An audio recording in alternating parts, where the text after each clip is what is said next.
গত 50 বছর দেশীয় বাজারে আমরা একটি শক্ত অবস্থানে আসছি। তবে বিগত বছরগুলোতে নানা প্রতিবন্ধকতা আমাদের অব্যাহত ধারায় কিছু না কিছু ব্যাঘাত হয়েছে।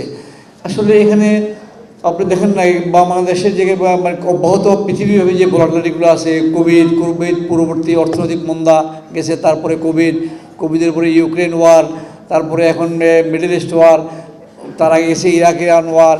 তা আমরা আসলে একটা বিশ্ব ভোলাটিলিটির মধ্যে আমাদেরকে মানে চ্যালেঞ্জিং মোকাবিলা করতে হচ্ছে এবং সাথে সাথে আমাদেরকে এগিয়ে যেতে হচ্ছে, অথবা আমাদেরকে নিজকে খাপ খেয়ে নিয়ে মানে পরবর্তী পরিকল্পনা করতে হচ্ছে। সামটাইম এমন কিছু হয়ে যায়, যেমন এবারে যে হঠাৎ করে যে আনসার্টেন যেটা শুরু হলো, এটার জন্য আমাদের কারোই সরকার বা আমাদের কোনো প্রতিষ্ঠান বা অনেকে আর কারোই কিন্তু কোনো পূর্ব পরিস্থিতি ছিল না। তো আনসার্টেনিটি আসে যায়।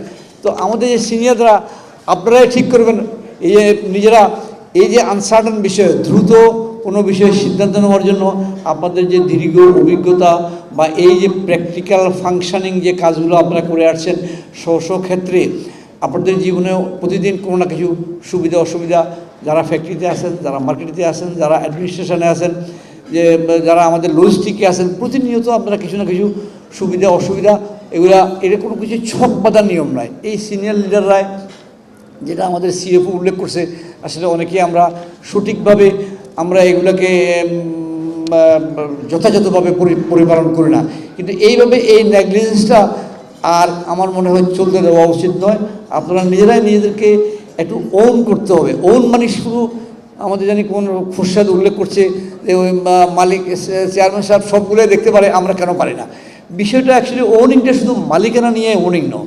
এবং যেমন আমাদের মানে বিভিন্ন যেমন বা সরকার প্রধান বা আমাদের বিভিন্ন মন্ত্রণালয়, বিভিন্ন সেক্টর কর্পোরেশন, বিভিন্ন অর্গানাইজেশনের যে চিফ হয়, তাকে ওন করে কাজ করতে হয়। আমি যখন যেখানে যে অবস্থায় আছি সেটাকে ওনিং, আমি যে অবস্থায় চলছি, যে দায়িত্ব আমি পালন করছি, এটাই আমার নিজ। এই ওনিং মানে মালিকানা নয়, ওনিং মানে তার নিজ দায়িত্ব নিয়ে ওন করে সেই কাজটাকে মানে সঠিকভাবে সম্পূর্ণ করা।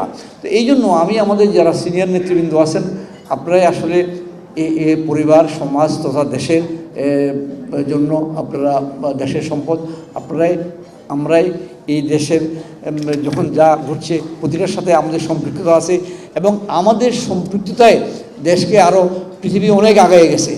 আমরা নিজের দেশের জন্য আমাদেরকে আসলে নিজের সমাজের জন্য একটু ভাবেন, পৃথিবী অনেক আগায় গেছে, কেন পারছি না?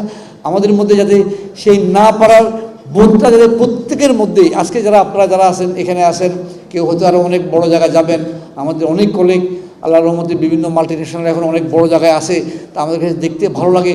আমি এটাই মিন করছি, এই যারা ম্যানেজারিয়াল দায়িত্বে আছেন, আমরা সবাই ম্যানেজার, যেটা ম্যানেজ করতে পারি বা ম্যানেজার যখন উপরের দিকে আরও যত পদোন্নতি পায়, এই ম্যানেজারিয়াল ক্যাপাবিলিটি তার বাড়াতে হবে। এই ম্যানেজারিয়াল ক্যাপাবিলিটি দিয়ে সে যাতে ফাংশনিং জিনিসটা, আমি ফাংশনিং কথাটা বারবার উল্লেখ করছি যে আমরা যারা নিজেরা কাজ করি বাস্তবভাবে যে জিনিসটা ফাংশন করি, আমরা যারা ফাংশনিংয়ে আসি তারা থিওরিটিক্যাল থেকে আরও বেশি ঘনিষ্ঠভাবে এই কাজটাকে দেখি, এই কাজটা সম্বন্ধে আমি আবার গভীরভাবে জানি, যার জন্য আমাকে খুব ত্বরিত সিদ্ধান্ত দিতে সাহায্য করে।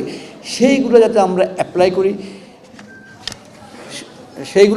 অ্যাপ্লাই করি, আমি সেটা আমার সিনিয়র কলিগদেরকে, আমি টাইম দেখছি, কথা তো আমি তো বক্তৃতা বিবৃতি জানি না, কিন্তু কথা শুরু করলে আসলে ব্যক্তিগত অভিজ্ঞতা থেকে অনেক কিছু আসে যায়। আর আমি বেশি সময় নেব না, 1-1.5 মিনিটের মধ্যে শেষ করব। আমি আমাদের ইউসুফ সাহেব এবং আমাদের ডাক্তার সাহেব বলছে পেপারলেস বা আমাদের কর্মক্ষেত্র সম্বন্ধে আমাদের যে সমস্ত কলিগরা আছেন সবাই সবার অসুবিধাগুলো জানেন, সুবিধাগুলো জানেন।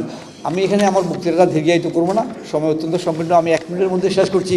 আমি শুধু বিনীতভাবে অনুরোধ করব, আপনারা যারা আছেন আপনারা নিজে এবং আপনাদের যে যার যে অবস্থা আছে তার যে second in command, third in command, fourth in command, এদের প্রতি কিন্তু আপনারা আন্তরিক হন, ওদেরকে শিখান। আমি জানি আপনি শিখেলে সে অন্য জায়গায় ভালো জায়গায় চলে যাক, তাও ভালো, কিন্তু দেশের জন্য হলো এবং আপনার এই শিক্ষাটা একটা কাজে লাগলো। আমার মেয়ে তাসলিমও উল্লেখ করছে যে আপনারা নির্দিষ্ট করেন প্রত্যেকের জায়গা থেকে অন্তত অ্যাটলিস্ট 1-2জনকে আপনারা টার্গেট করে যে তাকে কীভাবে আরও ফুলফিলমেন্ট করবেন এবং তাকে নেতৃত্বে আগিয়ে দিবেন। আপনারা যদি কোনো অন্যদেরকে আগাইতে না দেন, এই জিনিসগুলো পরিহার করুন। আমি যেহেতু অত্যন্ত সম্পৃক্ত আমার সব কলিগদের সাথে বিশেষ লেভেলে আমি দেখি সবাই কিন্তু নিজেদের জিনিসটা ট্রান্সফার করেন না। আমি বললো ওই পুরনো কথা, ড্রাইভার সাহেব ওই তার ইয়াকে হেল্পারকে সহজে শিখাইতে চায় না, ততক্ষণ পর্যন্ত তার মধ্যে সেই ফুলফিলমেন্ট না আসে। তো আপনারা ওই সমস্ত, এই পুরনো কথা, আপনারা ওই সমস্ত নীতি রাখবেন না। আমি শুধু বলবো আপনারা ট্রান্সফরমেশন করবেন এবং এদেরকে শিখান, এরা যাতে ভবিষ্যতে আপনি জায়গায় আসতে পারে এবং দেশের জন্য, দশের জন্য, সমাজের জন্য আরও অনেক কিছু দিতে পারে। সুতরাং আমি আর বোধহয় সময় নেওয়া উচিত হবে না, 6টা বাজে গেছে। আমি সবাইকে অত্যন্ত আমার আন্তরিক অভিনন্দন জানাচ্ছি এবং সবার প্রতি আমি আহ্বান জানাচ্ছি, আপনারা দেশ, সমাজ এবং আপনার পরিবারের জন্য নিষ্ঠাভাবে কাজ করলে আমাদের সমাজের উন্নতি হবে। আমার মেয়ে উল্লেখ করছে, এটা আসলে প্র্যাকটিক্যালি ট্রু।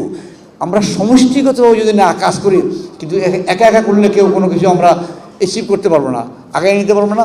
যাই হোক, সময় অত্যন্ত কম, আমি আর দীর্ঘায়িত করবো না। আপনাদের সবাইকে অভিনন্দন জানিয়ে আমি আমার বক্তব্য শেষ করছি। আপনারা সবাই ভালো থাকুন। খোদা হাফেজ। আসসালামু আলাইকুম।